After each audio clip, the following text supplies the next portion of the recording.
Tamis, ubas, dato puti, na suka. Meron tayo ditong walang buto na ubas. Yan.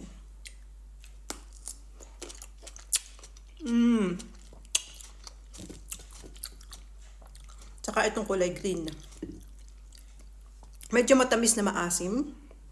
Try naman natin itong kulay green.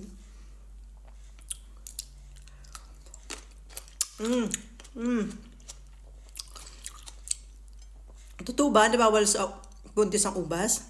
Kasi ginagawa tong wine kapag kumain daw nito ng marami, kasi sobrang rami, malalasing yung bata sa tiyan.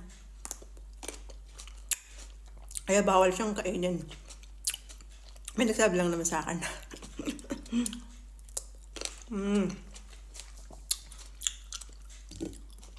Pero hindi naman marami yung kakainin ko. Kunti lang. Pakunti-kunti lang araw-araw.